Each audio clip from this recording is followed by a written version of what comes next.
Dave here. Hold on, I've got to get my microphone. Dave here. How are you, everybody? Today is the 8th of, September.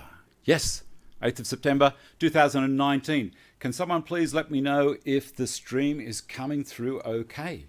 I think it should be. It says everything is working here. I'm just waiting for someone to say yes, it's all good. That'd be great. Waiting. In the meantime, all good. Thank you, Peter. Thank you. Excellent. So I have a guest today.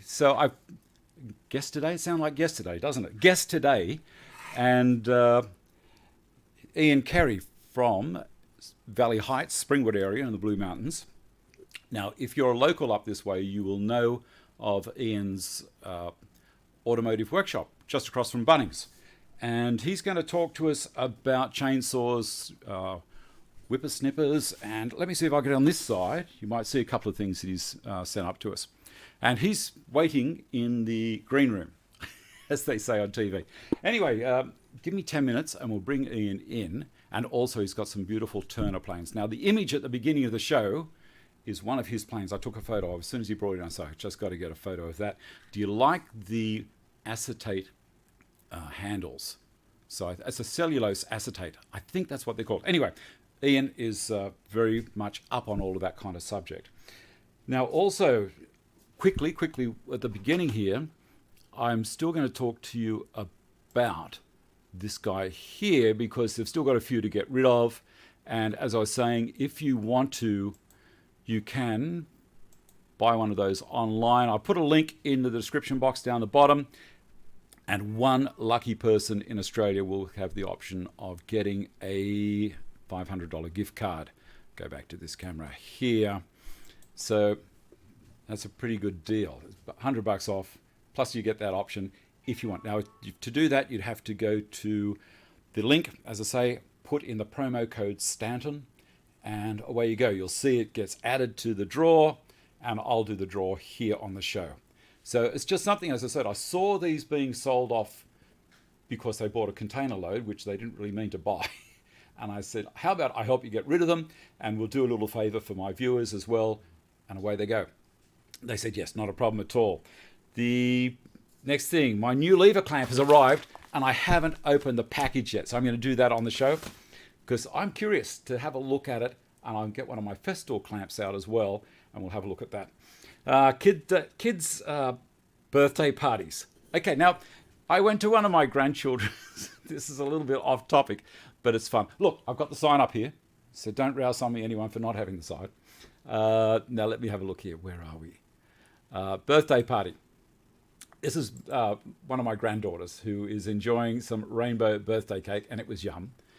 And why I showed you that picture, I'll go back to this one, was because they started playing Pass the Parcel. Now, it's a game that's universal, I guess, paper on paper on paper on paper, and you pass the parcel around.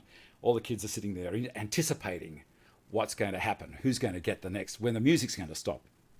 And one thing that happened was my son-in-law was running the music and my daughter was supervising as the parcel's going around. Anyway, it stopped at one kid and they opened the parcel up. And my daughter immediately said to my son-in-law, "Are you not aware of the different colours of the paper on the parcel?" And he said, "No." And then looked down, and it was a boy was opening it up, and it was a pink piece of paper. So she had colour-coded. So, you're supposed to stop pink paper for a girl, blue paper for a boy. And that started me thinking about other things, and it could have been fun.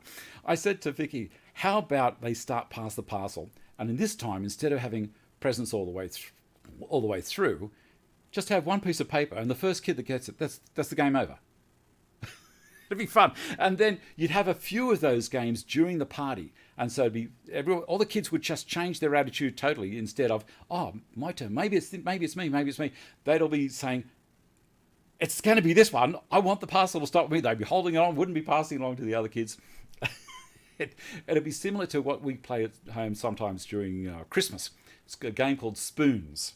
Now, Spoons is a very dangerous game to play with family, if you're competitive at all, you'd need an ambulance waiting in your driveway to take people to the hospital for lacerations all over their hands. Because spoons is a game where there's however many people are playing, there's one less spoon in the middle. So all these dessert spoons or teaspoons or whatever you want, all stacked in the middle. Everyone's around in a circle, and you've got cards. You're passing cards to each other, and the idea is to collect 4 of a kind. And you don't have the whole deck there. You trim it down to be the right amount of cards. And what happens is you read chats, dude. Okay, all right. So you want to buy one of these mic stands? I should start making them on the CNC. Back to the spoons. Anyway, you get to the end. Someone gets 4 of a kind. They take a spoon. And everyone else realizes, and they all launch to grab these spoons. And instead of fingernails, they turn into talons. So another thing to look at. Yes, you do. Okay. Here we go. We're going to go on to the next thing. I'm going to have a look down through here. Let's open the clamp. I'm going to try and hold that. Look at that. It is a handy clamp stand. Let's open this up. A handy mic stand, I should say. All right. There it is. There it is. Well packed. Now, as I say, I've got links in there to it, and the Australian dollar's been going really poorly lately. Look at that. It has got a handle on it. I didn't think it'd have the plastic on the top.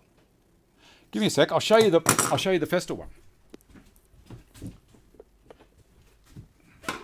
That is amazing. I thought this was just going to be the lever clamp without the plastic top on. I thought it was just going to be metal to there. But look at that. I believe they're both made by Bessey. They both go in to the tracks. Except for now, I have a red one and a green one. $93.50 in Australia. That one cost me $61 delivered. Now, as I say, Amazon at the moment, the US versus Australian dollar is not as good as it was when I bought this. I think they're around about $68 now. Anyway, the link's there. And that's enough of all of that. So how about we get Ian to come in here in a second. I'm going to have a quick read. Hello, we're also live talking about you guys for 10 minutes, and we're talking taking live calls. Okay. Moderators, beware, click daily, UK trolls, and rebroadcasts. Okay, so moderators, maybe you want to have a look at that. John, if you can have a look at that, that might be fine. You work it out. Your call. I'm not going to make any calls because I haven't been able to read all of it. Okay, so I'm going to give Ian a shout, and we'll get him to come in. Ian, if you'd like to come in. As I say, I've got the microphone here. We'll do the shake hands. Morning everybody. Morning, all the faithful followers out there. So Ian also watches the show, and he has a time. He doesn't watch it live much. A lot of the time he'll wait till he's not so busy in the evening and watch it then. And he doesn't like it if anyone interrupts. So Ian, I'm going to do a quick read. Now, I asked Ian to send me up some information about himself. And I'm going to I've done a quick abbreviation because he sent me basically a resume for a job. He's been 49 years in the one job. It's a family business. He finished school in 1970. On the same day he finished school, he started working in the family business. Now, was it just your father's business, or was it father and brothers at all? No, it was Dad's business. Just your dad? Yeah, he began the business in 1967, and I joined him in 1970. Yeah. Okay, and that was 49 years ago. It's very rare for anyone to stay in one job for that amount of time. These days, it's normally 4 or 5 years you move on to another job. I don't understand that personally. I don't get it. And your son is in the business with you? My son and daughter both work in the business with me now. That's and fantastic. have done for many years. And so are they going to fight over who gets it? No, there won't be any fight. No, there's no fight. Good on you, Dad. Yeah, it's all good. 5 years in a tech course. Now, Ian put down here TAFE, but back in our day, it was called Technical College. That's all there was to it. Yeah. Now, for my carpentry and joinery, it was 1 day a week for 3 years, and you had to spend 4 years with your employer. You're saying it's 5 years you spent? That's right. It was 4 years actual attending TAFE once Yep. a week, and then there was a year to serve with your employer after that. So. Yeah. And they were getting the most out of you with the money at that stage, weren't they? Yeah, I think I started on $19.40 or something or other. And I started on $30, and that's Australian. It's not a lot. It was just enough to cover the train fares, I think. It wasn't much money, but then things didn't cost very much either. No. And you said you got the OMC award a couple of times. Now, tell me what the OMC award was. Well, as part of our business, we had a franchise for Johnson Evinrude outboard motors, and we used to sell and service those. And part of my job responsibility was the maintenance of customers' outboard motors. So, much call for that in the Blue Mountains? yeah, surprisingly, because a lot of people live in the mountains that use their boats elsewhere. Don't use them up on Wentworth Falls Lake? No, although I'd be one of the few people that have actually water skied on Wentworth Falls You're Lake kidding me. when I was a kid. Yeah. So, and I'll tell you, it's not very warm. No. But yeah, we had the opportunity to do the Master Technician's exam course, which is a by invitation only. Yep. They only invited people that they figured were up there, and I won. I got that twice, so I was pretty proud of that. And so where was that held? It was held at the Outboard Marine business headquarters in Bankstown, in Sydney. Right. Yeah. Okay. And then the last thing here, because Ian does mechanical work for me as well, and I've been down in his workshop, and I've seen up on the hoist now and then a Holden with some, looks like, is there still Marlboro advertising on it? Yeah, this car's quite a historic piece of Australian motoring legend. It now belongs to Barry Ferguson, who was the original driver. It's a 1979 Holden Commodore that was extensively modified. It was one of 4 cars that were built by George Shepherd in his workshops to run in the Round Australia trial run by Repco back in '79, and the cars were extensively modified and backed by the factory to make sure they got them around, and they finished 1, 2, 3 after driving a complete circuit of Australia through some of the fiercest roads you've ever come across. How many kilometres or miles? Would have been miles back then. Yeah, look, well... I put you on the spot, haven't I? Yeah, it's about 18,000 kilometres, I think. That's a long way. I'd have to confirm that, but yeah, it's a long, long way, and some foul roads. And a lot of those roads today have been sealed. Yeah. But back then it was pretty shocking. So that's around 11,000 miles. Just doing a quick sum there, it's around about 6/10. 6 to 10 is your kilometre mile that's probably right, ratio, yeah. or so mile to kilometre. Anyway, that car was lost for some time. It had been purchased, and Peter and his father actually found the car, and a lot of restoration work was needed on it. It had been parked, just jacked up on blocks for many, many years. And so, yeah, a lot of repair work and a lot of sourcing of old parts for it, and got the thing back up. And they've just completed the second lap of Australia, a rerun of the original trial, and they used as many of the original roads and so forth as And they drivers. could. And Barry, the original driver, Barry, I think, has just turned 82 or 3, I think it was. That's pretty amazing. And he did most of the driving and loved every minute of it, Good apparently. on him. Excellent. So we were very happy to be a part of that process. And for people that may not have known of Barry Ferguson, they'd know the name of Peter Brock.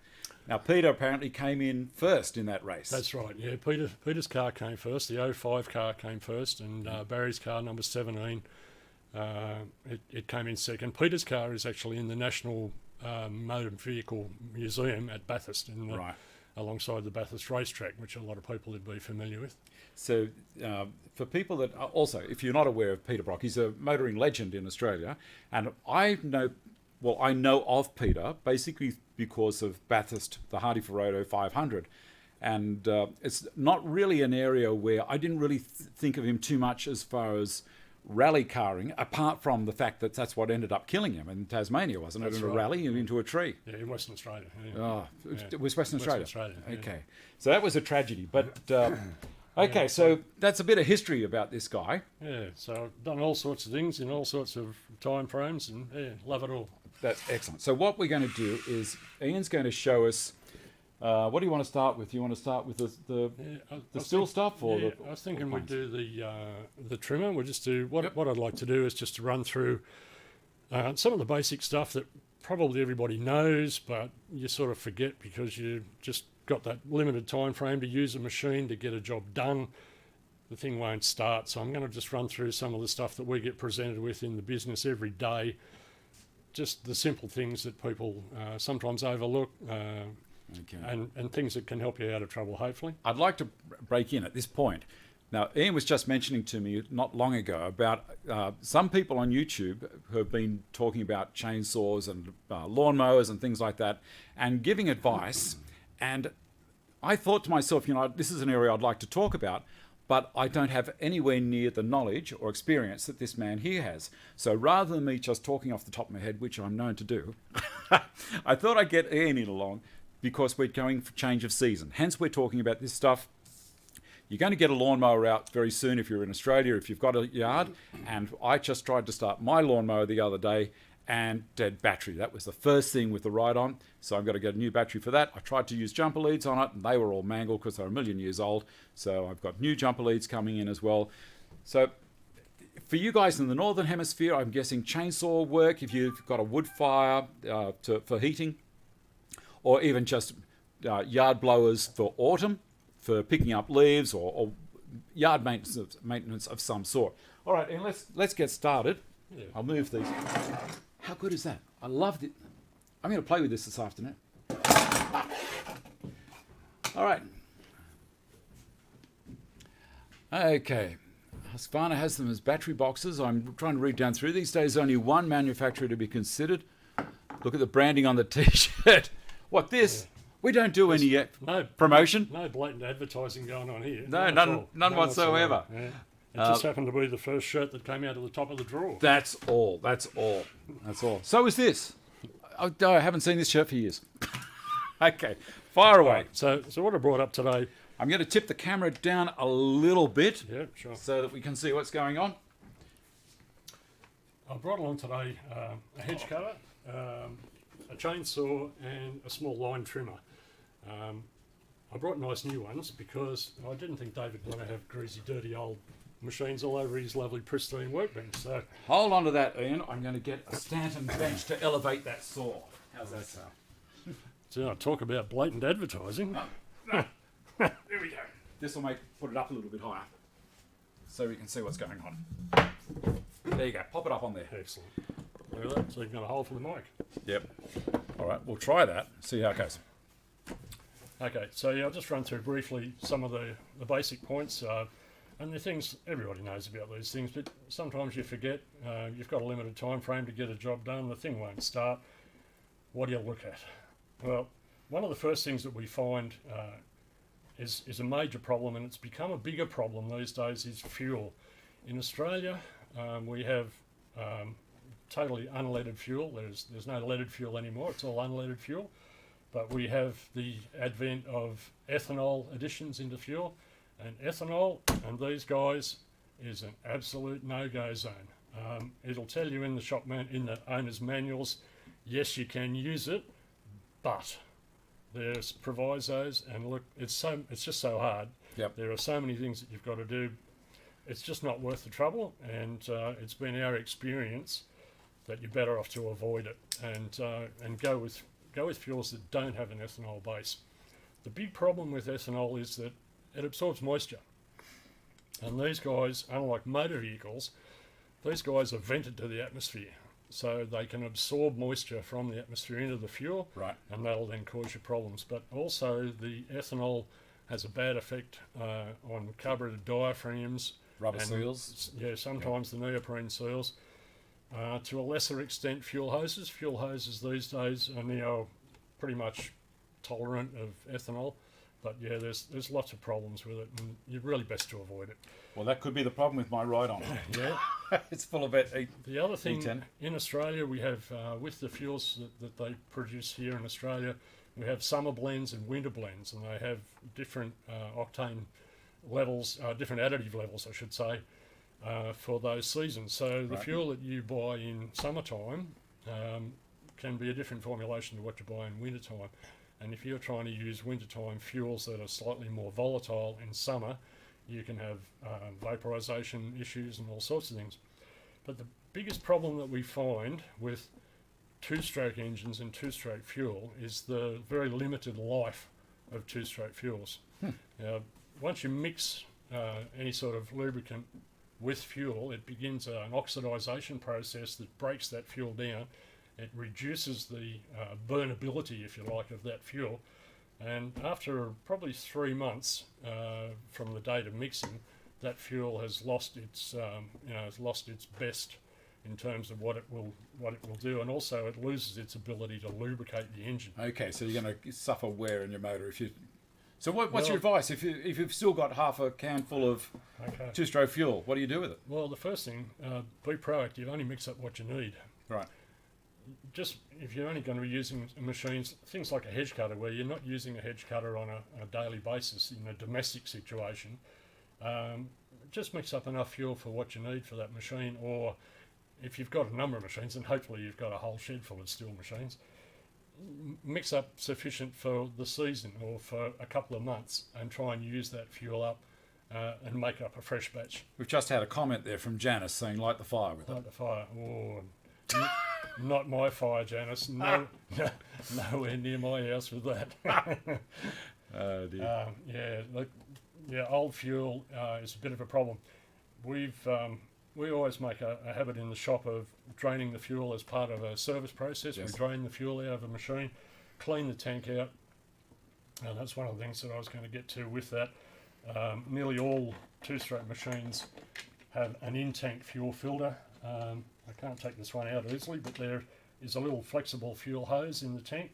On the end of that hose there is a weighted fuel filter, and it pretty much gets neglected. Nobody ever looks at the thing. They are a bit of a fiddle to get out. Yep. But if you get something like a piece of coat hanger wire or similar, bend a little hook on the end of it, you can fish that little sucker out, take the filter off. Best to replace it. Where would you suggest they get one in the mountains, Ian?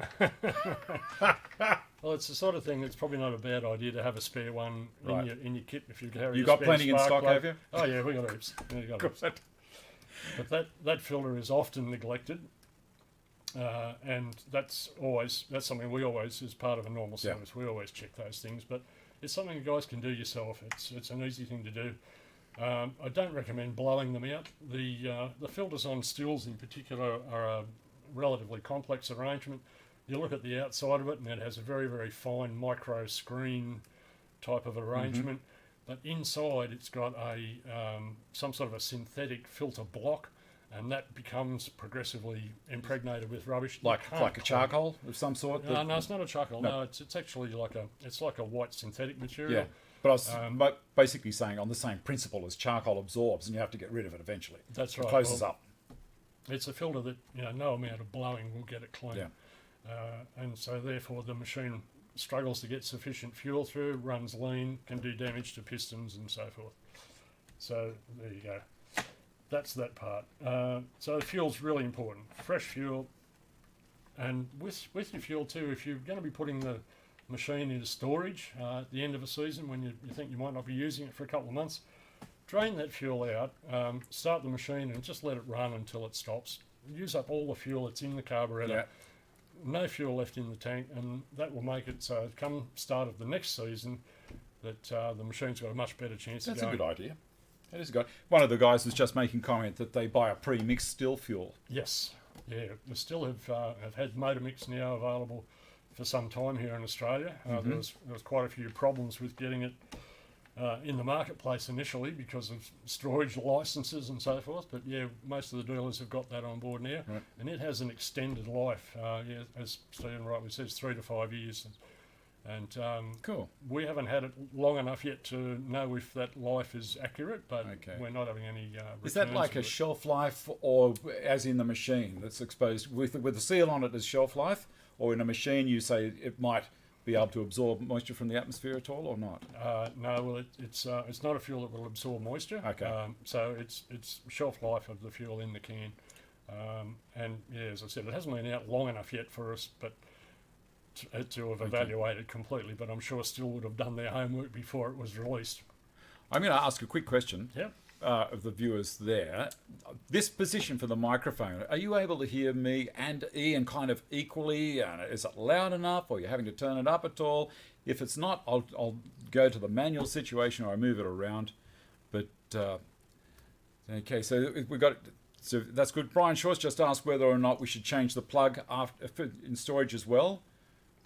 Okay, spark plugs these days last much longer than they ever did. Average around about 100 hours service life. We make it a standard thing to replace a spark plug because we don't want spark plugs are like light bulbs. You never know when they're going to fail. And on that point, I've actually brought some spark plugs to show you. Talk about a well-prepared guest. The sort of things that you're looking for. These are just some plugs that I took out of an engine. See how you go for focus. You might have to put your hand behind it. Yeah. So this one. I'll put my hand up here. Go in closer, Ian. Over there's the camera there, buddy. Yeah. Yep. So you can see the insulator in the centre is kind of a a coffee grey kind of colour. That's a sign of an engine that's running a good air fuel ratio. Probably got a nice clean air filter. That's that's a plug out of an engine that's running quite happily. Okay. These Come to ones, my finger. Huh? Come up to here. About there. That's perfect. Right. Okay. And up a little higher. This one's a bit dirty, a bit sooty, so that's probably typical of an engine that's going to have a dirty air filter or an incorrectly adjusted carburetor. This one, straight in the bin with this fella. It's absolutely black and sooty. So what happens with this? The spark, instead of jumping the gap in the centre of the plug, tracks straight down the outside of the insulator and goes to ground because spark always takes the easiest path to earth. So it'll track straight down the insulator and go to earth and not fire that mixture in your cylinder. So is this because the carbon build-up carries the current? Yeah, the carbon takes the spark away. Yeah. Yep. So yeah, a couple of things there. So yeah, as a preventative, good idea. Change your spark plug once a year. Absolutely. All right. Now, which one is the shocker? Show me the shocker, the real bad one. The shocker. Show me that one. Okay. I'm going to try something. All right. Now, see this? That might be better. That's the shocker. Can you see that any easier, guys? Okay. Which is a good one? Yeah, that's a good one. There's the good one. Let's tilt him up a little bit so you can see inside of it. Yeah. So it's that colouring on the nose or the insulator of the plug. That's what you're looking for. If it's sort of that colour, or even towards a little whiter, is really good. That's a sign of a good running engine. Okay. That one you've got there. What's that? That's sort of middle of the range here. That one's certainly reached the end of its useful service life with that sort of colouring. And look, folks, it's an absolute waste of time cleaning spark plugs for the cost of them. In Australia, spark plugs cost between $5 and $10. It's not worth your time and frustration messing around with old spark plugs. All right. So there we go. We've done spark plugs. Yeah. We've done fuel. What's the other thing to look for? Okay, there's another little trap that we find, and it's a very common one these days because thanks to our friends in America that set the emission requirement laws and safety laws, most of these two-stroke machines these days have on their mufflers a spark arrestor screen on the outlet. And I'm actually going to pull this one out with Dave's assistance. Okay. I'm doing a quick read down here. I'm just going to take this one out.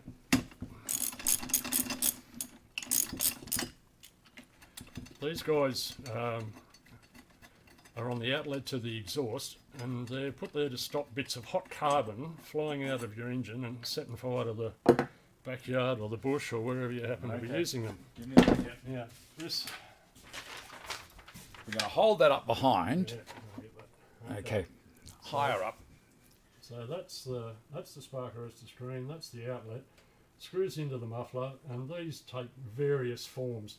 This one, obviously, a tubular form. Yep. On chainsaws, a lot of them are just a flat mesh that achieves the same purpose. They're just a flat mesh that will sit over the outlet of the muffler and be held in place by a grill or sometimes part of the muffler case. But most of the two-stroke engines have this fitted, and a lot of the machines that we find coming in for service, guys have cut these off, ground them off, whatever, and left the whole fitting out. Don't do it.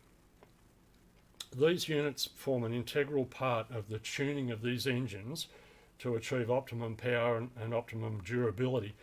If you cut the screen off these, or you leave the screen out of your chainsaw, for instance, because you can't be bothered replacing it or cleaning it.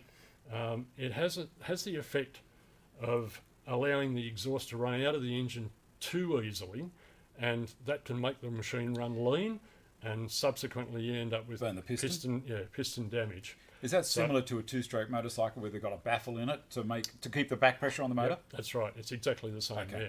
Back pressure in a two-stroke is crucial, and of course it also has an effect on the noise level of the machines.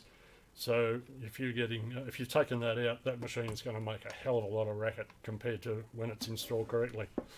So you can clean those. They're a replaceable item. They're a replaceable service item. You can clean them simply by brushing them with a wire brush, some solvent. Typically, if they're not too bad, you can just spray them with a parts cleaner, like a brake parts cleaner. Carburetor cleaner? Carby cleaner's okay. Yeah, you've got to be very careful with carby cleaner. Carby cleaner Is flammable? Well, it's not only flammable, but it's also can be very hazardous on plastic materials. Right. You don't want to be spraying it anywhere near anything plastic because it can react with the plastic, make it go all soggy. And, Is that like acetone? Yeah, it's sort of like that, yeah. Okay. So, yeah, carburetor cleaner can be used, but a little wire brush and just get it just so that you can see through it. That's all you need to do. That's one that we strike very, very commonly, and it's something we see a lot. Are they just on steel, or are they on across all of them? It's all machines. Yeah. Okay. It's not on four-stroke machines. Yeah, they Like are on four lawnmowers? strokes. Yeah. Yeah, they're quite commonly used on Okay. most machines. Use some sort of a We've screen. just had a question there from Stephen, just asking whether or not you service all brands. Yes, we do, Stephen. Yeah, we service most brands of machines. There are some brands of machines that are handled by, shall we say, unnamed big box stores that there is no actual parts backup supply for, and to be honest, the things that fail on them keep on failing, and those brands of machines we tend to avoid because they It's tend just to going to come back and get you. They come back and haunt you. Stephen's just asked a question along those lines. What about still four-stroke running on two-stroke fuels? Is there a still four-stroke out there? Yes, there is. It's what still termed their four-mix engine. Now, the four-mix engine is a true four-stroke engine, and it runs on two-stroke mix, which means the benefit of that is that you don't have to have a crankcase full of oil that you've got to remember to change or top up or check. You just put the same fuel in it that you use in every other steel machine. The big advantage of that, you get the benefits of the torque of a four-stroke engine because it is a true four-stroke engine, but they very cleverly designed the intake tract so that the fuel-air mixture goes through the engine before it's then directed to the intake valve to be then introduced into the engine to burn. Right. Very, very clever, very, very simple, no extra moving parts, just really, really good technology. So my question on a four-stroke versus a two-stroke, obviously a two-stroke it's only one up, one down for the piston for every fire. A four-stroke is 4 times up and down for every fire. That's correct. One is to clear the exhaust, one is to pull the new mix in. Correct. So you're saying this is the four-stroke is still going through the crankcase and then up. That's right. But where does it get the air mixed in with it? Well, the air and fuel are still mixed together at the carburetor. Right. But it's introduced through various passageways in the engine. It goes and it's fed through the crankcase. Yes. And lubricates the bearings and everything in the bottom end and the bottom of the cylinder skirt when the piston's up. All is lubricated by the incoming air, and then it's directed through a passageway up to the intake valve. The resultant burnt fuel, the fumes from it, is that going to be more hazardous to the environment or not? No, this is just a question out of left field. I don't know if this is something that's been asked, because you're burning oil. I know with my two-stroke machines, if I fire them up and they're not perfectly tuned, they blow a whole lot more smoke, and I can smell the two-stroke in comparison to my four-stroke machines. Yeah, correct. Yeah, look, there's no getting away from it. When you're burning oil, there's going to be a resultant pollution issue, but yeah, I guess it's minimised by the fact that it's a 50-to-1 ratio, so it's the oil component is only 2% of the fuel mix, so it's not a terrible lot of oil, but yeah, there is still It'd be a good way of getting rid of the oil as well. Like we're digging it out of the ground all the time. What happens to recycled oil? This is a question for you. Recycled oil, what do they do with it? This is one of my favourite bugbears. You can go to your super cheap auto, your Repco, your wherever, and you can go to the supermarket and you can buy a bucket full of oil and change your oil at home. What do all these people do with this oil?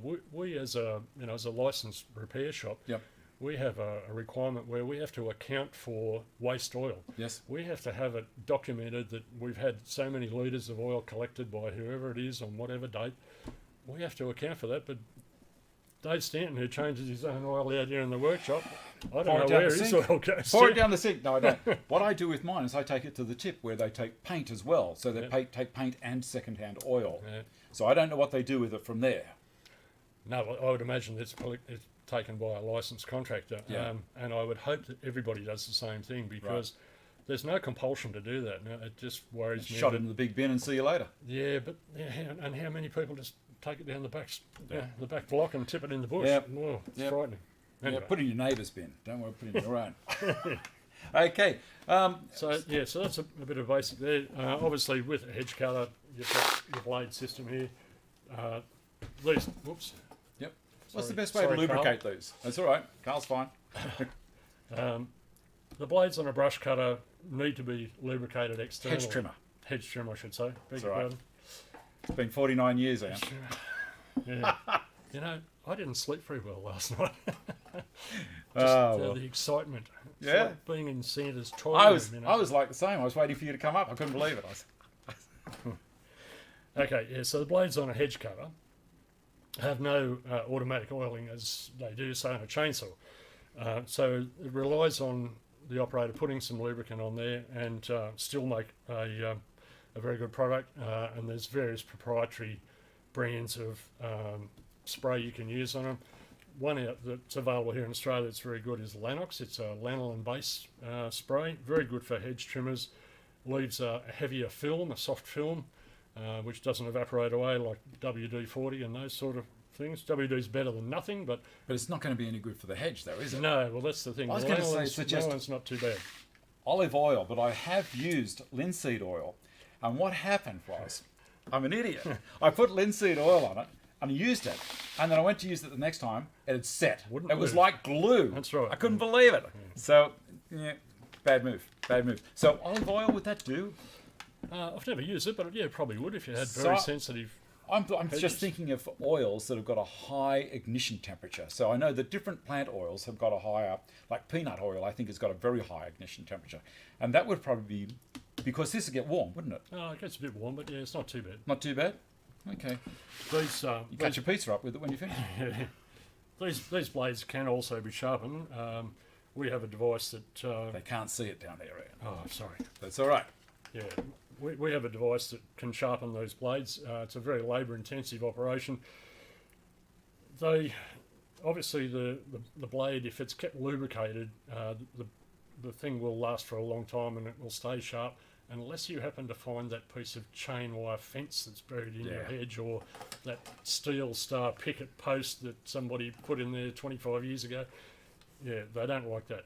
But the sharpening of these blades is a very labour-intensive operation. We have a machine that does it, but it's still a hand-operated machine, and it's about $100 to sharpen hedge cutter blades, so they are worth looking after. Yep. The cost of replacement blades is now coming down, so we're actually finding that in some instances it's even cheaper just to replace them. Yep. And we find that people that are lubricating the blades each time they use them, and it's best to lubricate these each time after you've used it. Firstly, because it takes away that moisture problem. All right. The moisture is going to rust that cutting edge. Yep. And in so doing, it'll round that cutting edge to make it less effective. But it also means that you're not going to get rusting of the thing while it's sitting in storage between the next use. Quick question. Why are the blades offset? See from here out to there, and the teeth are here. Look, I really can't answer that question, Dave. I'll have to maybe find that out. Maybe this is just the scoop area, and that's where your cutting is closer down, where it's got more strength. It's possibly to do with safety, because that then presents a blocking. You know, if you happen to bump your leg or whatever, that is, you haven't got the tip of a blade jumping backwards and Oscillating forwards. all over the place, That yep. piece is fixed, so it's Yep. not moving. So it's possibly a safety feature, but Right. I'll actually have to check on that. I have a couple of Caught me questions. on that one. David Lucy's just asking here. His still guy took the end off the exhaust screen. Should I replace the screen now? Where are we? David Lewis. Just there. Oh, yeah, okay. Let's took the exhaust screen out the last service. Due to tuning problems, should I replace the screen? Yeah, absolutely, David. Look, as I mentioned earlier, those screens are very important to achieve the correct back pressure levels in the machine. If the machine has an adjustable carburettor, and by adjustable I mean you've got two mixture screws, so you've got a low speed and a high speed fuel mixture screw and your idle speed screw. If your machine has those and you have the ability to be able to richen the mixture slightly, you can do that. That will offset it to some extent, but ideally the manufacturer designed it to be there for a reason, not just for spark, but it's also part of the overall design structure of the machine to achieve the right back pressure so it produces the right amount of power. So the answer is yes, it should be there. Okay, I'm reading a heap of other things down the side here. So we've got people are saying to use the old engine oil for killing termites, painting fences, and what have you. Oh. Yep, and there's Yeah. another one here. Stephen's saying olive oil is acidic, so it might have a negative effect on the blade. So Never had any something. experience with that. So And another gentleman, Alex, is saying that he's got two steel chainsaws. One's 20 years old and still runs like new. Try that Yeah. with the new imports. also. Husky is 30 years old, 55 rancher, and he's going to bring all his gear up to you. So look out for him. Yeah, no, we still look after Huskies. We actually had both franchises for Husqvarna and Stihl running side by side for some 36 years. A couple of years ago, we had a situation where the hierarchy of both organisations decided that they didn't want to share the shop Right.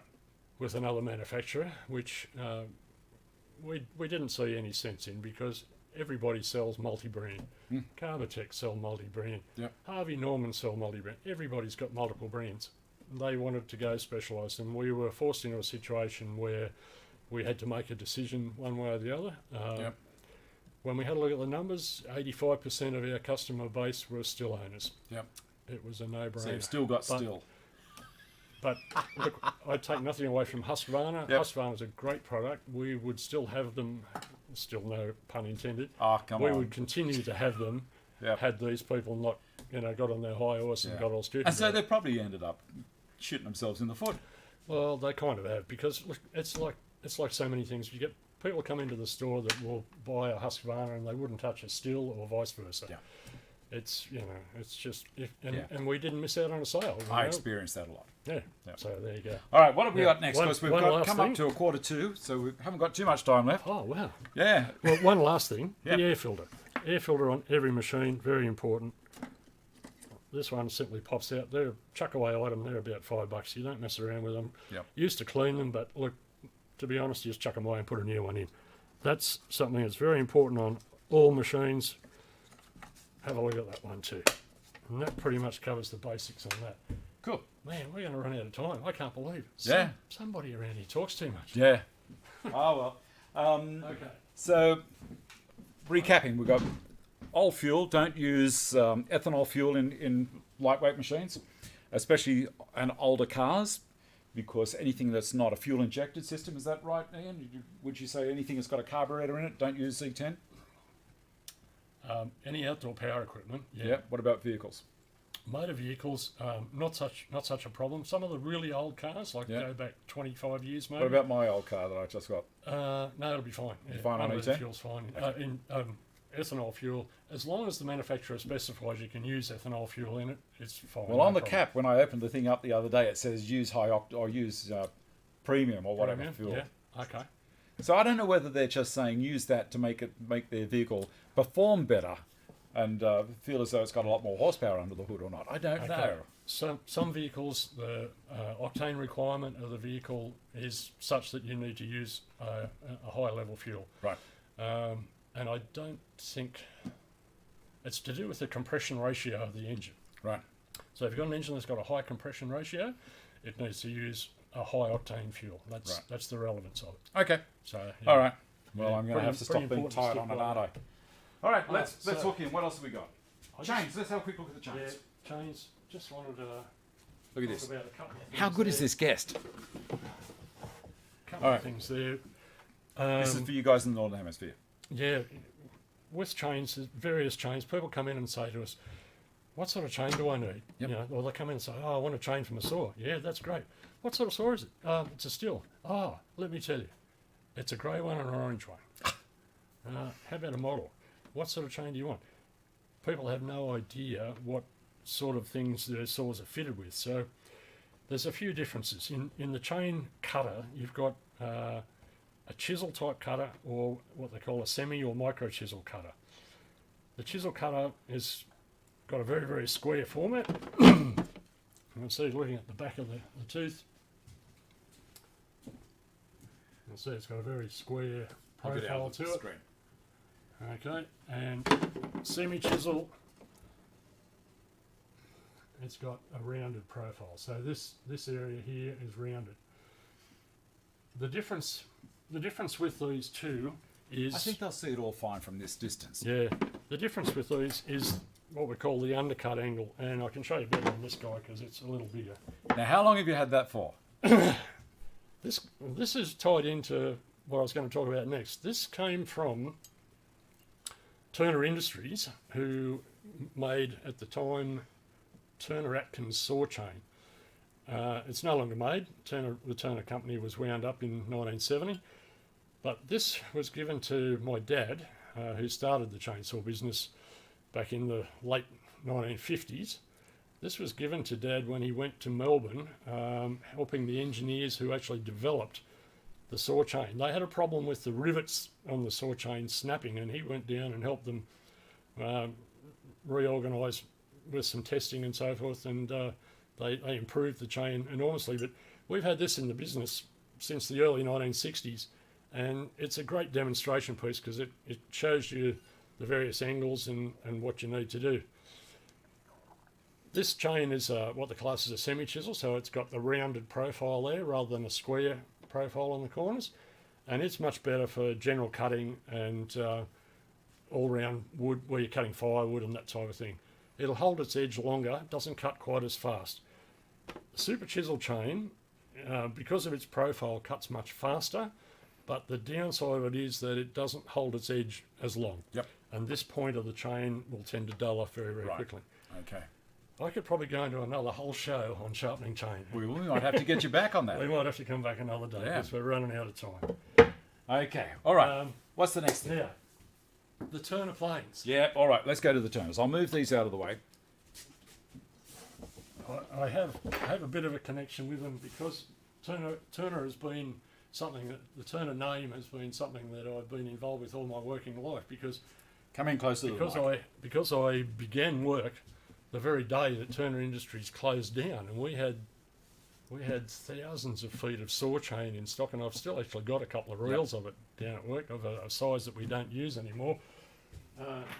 This is one of them.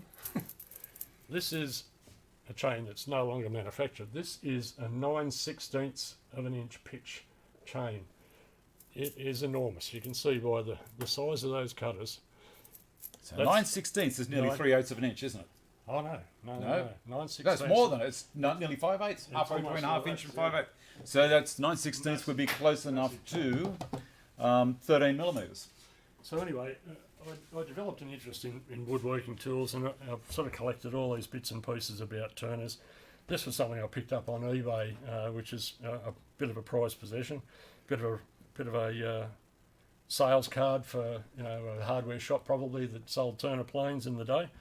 And I've always had a bit of a liking for the Turner planes because of their cellular acetate handles, which were advertised as being an unbreakable handle. So I brought a few examples up. So that's a number 5. This is the one Dave photographed earlier. While you're getting those out, I'll do a quick history on Turnip planes. I found something on the web this morning about them. Had a lifespan of 35 years and began in April 1935 and closed in November 1970. As Ian was saying, the day he finished school, when Stanley and Stanley Titan bought them out and either started producing some of them or using them for their own style or just absorbed the business into their own company. When they started out, the guy who started Turnip off had three employees, I should say. When the company closed, they had 1,100 employees. Would you believe that there was 1,100 families in Australia were relying on a hand plane manufacturing company at home? We hear about all of these other ones in the States, and we hear about Stanley in England, but we never really hear too much about Australian manufacturing. We're probably going to hear less of it as time goes by. But these are a couple of my prized possessions, and look I've got. I'm going to bring the camera in close. We can't leave that. We can't leave that out there. I have quite a lot of Turnip planes, and these are probably the pick of them. Some of them, the number 7 is one of my users, and the others I've collected over a period of years. These ones I've had for quite some time. How often have these ones been out of the box then? In my time of ownership, well, I guess probably more than 2 or 3 times I've had them out. So we feel extremely privileged. These are collector's items. These are pretty amazing. These planes still got the original blades in them. They've never been honed or ground or anything. It's still got, you can actually just see it there. You can still see the lacquer on the tip of the blades. I try not to handle the metal parts at all. Yep. This one's the same sort of deal. These are beautifully made, and just a very, very pretty plane to have, and very nicely made. Interestingly, one of the features about them, when Stanley took over, they no longer machined this edge of the web of the plane. All the Australian-made Stanleys were just a rounded casting, and they don't look anywhere near as smart as what these did with the finished machining. They're beautiful. Very nice planes. And I've got a very, very large number of planes, and there's quite a. How many would you have? How many planes? I stopped counting at 600. You're an idiot. Absolute tragic. 600 planes. Absolute tragic. And your wife married you because of your plane collection, didn't she? Up until that moment, Dave, she didn't know how many I have. Well, so I'm in for it when I get home. She doesn't know. I'm afraid she wouldn't have any idea how many planes I have. Would you get good money for them on eBay, you reckon, Ian? No, I don't think you get good money on eBay. Well said, because she would have had you putting them all on eBay straight away. No, look, a lot of the planes that I've got are, planes that are projects, something to do when I retire next year, end of next year. I've set for a retirement date, and I intend to spend a bit of time preserving these things, and these are things that are not used very much by the run of the mill carpenters these days. They all use electric stuff. It's a thing of beauty. Absolutely gorgeous. Keeping these things in good working order is quite an art in itself, and I've been fortunate enough to be involved over many years with some guys that have taught me a lot about looking after and tuning these planes through the traditional tool group here in Australia, which are a bunch of guys that do tremendous work in preserving the old trades and also the tools, of course. And as far as planes go, guys like Jim Davey and Johnny Daniel have been instrumental in teaching me an enormous amount about what to do with these planes. And some of the planes I will do a lot of work to and restore and clean and so forth, and use them and make stuff with them that I want to achieve. Other planes that I have, like these ones, I think are just preserve and protect. Yep. Keep them for somebody else, because end of the day, we're all just custodians of stuff. Of course we are. Once we go, yep, it's somebody else's job. Totally so agree. I think it's important, and particularly Australian made. Like we don't make anything in Australia anymore except nuisances of ourselves. And I think that the fact that these were Australian made for the Australian market, I think is a great thing. What I want to show you guys is something you guys can do at home. How many of you have got jeans like mine? See that? Knees gone? This is what you do. You get your wife to sew the end of it up. You don't have to get your wife to do it. You can do it yourself. That's his plain sock. So it's the end of his pair of jeans that have gone in the knee, because he's a mechanic. He's always down on his knees. And that's for the number 7. That's it. Yeah. I'll tell you what. I say, did you... They're all the same length. They're all the same Yeah, length. because I'm the same length. Yeah, but I thought you would have just, cut them off. No. Just Short make them all to fit a 7 or 8, and then. But what a great one size idea. fits all. Just a leg of your jeans. That's amazing. That's fantastic. And these are overalls. Yeah, no, King G work trousers. King yeah. G, there you go. All right. One other quick little thing Yeah. on the Turner theme. Turner used to make lots and lots of stuff. These are some of the screwdrivers that they used to make as well. So the square shaft screwdrivers and ratcheting type screwdrivers for carpentry work. These are brilliant. These are items that I picked up at various garage sales. And Now, Ian showed me So these this morning, and I said, they're Turner. Are they? I can't believe it. Look at his nice and clean. This is mine. It's covered in rust and rubbish. Yeah, it's the same thing. I never realised I had a Turner product. This is a ratchet, and I'd struggled getting it. She's seized up inside, I think. I need to hit it with a bit of oil of some sort. There she goes. But I was given this as an apprentice. How long have you had yours for? yeah. I was 16 when I was given this. a long time. Amazing. This one I've probably had for 40 years. Square shank. It's square shanker. That was one of my originals. The thing about the Turner screwdriver that makes it a bit iconic is it fits perfectly in the palm of your hand. Yeah. It is a beautiful screwdriver to use, and nobody has successfully replicated that shape. So, Do you find the handles, these are still a cellulose acetate, are they? don't know. I'm not sure, Dave. Can't answer that Okay. one. Because this one, it's had a pounding. Like I've smashed this with a hammer as I've tried to use as an impact driver Yeah, to take that's the 'cause screws you're a out. builder. Yeah. Well, anyway, it's lasted very well. And the shaft is extremely strong in it too. That's yeah. never bent. No. That has never bent. Like I've had cheaper screwdrivers that they do. But it's covered in shellac and Estopol. And I've used it for everything. You're cringing, aren't you? Yeah. All right. I think that's just about it. Is there anything else you want to show us at all, Ian? Yeah, look, there is We've other got- things, but yeah, we might have to do. We've got 2 minutes left. Yeah, I'd really like to probably spend a bit more time on chain sharpening. But look, sharpening a saw chain is a bit of a science. It's very important to look for the damage. One of the things that we do when we're sharpening chains, and we do hundreds of them every week, the damage that occurs to that cutting edge is the thing that you're trying to remove. People will say, oh, you just need 2 or 3 swipes with a file. Not always the case. Right. If it's only just dull, that may work. But what you've got to do is clean that cutter and just have a look around your chain. Make sure that you can see all the finish. On a saw chain, that piece at the top is the shiny bit is a chrome-plated finish, and it's the chrome that actually does the cutting. The metal underneath it just supports that chrome. It's the hard chrome that does the work. So if that chrome's damaged, it's not going to cut for very long. Yep. Okay. So you might give it 2 or 3 swipes with a file and it might feel sharp, but unless you've removed all the damage back to a clean, undamaged chrome edge, that chain will not cut for long. So with spanners, chrome vanadium steel. Now, so the chrome is the hard part. What's That's the right. vanadium? Is that kind of It's a... just a component of chromium. Yeah, I'm Right. not sure of the Okay. metallurgy on that, but yeah, it's what makes it hard. So, yep, okay.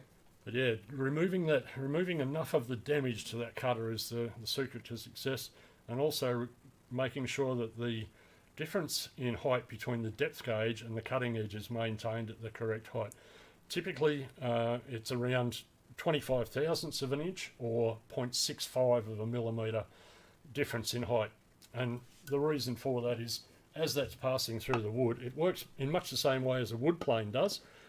That does the job of the sole of the plane. That's the blade, obviously. It's got to have some bite to it. And if it's not lower, if this depth gauge is not lower than the cutting edge, it's just going to skate over it. So it needs to be able to bite into the wood. So maintaining those at the correct height is very important also. Stephen saying the price of Turner planes has just gone up on eBay. Yeah, well, if you find any, look me up on Facebook. I'd love to buy them. I love my Turnip planes, and they're not making any more of them. Okay, so here's the question. Have you got enough pairs of jeans to make covers for them all? Oh, yeah, absolutely. Absolutely. 600 pairs of, or 300 pairs of jeans? No, they're not all Turners, though. No, okay. I've got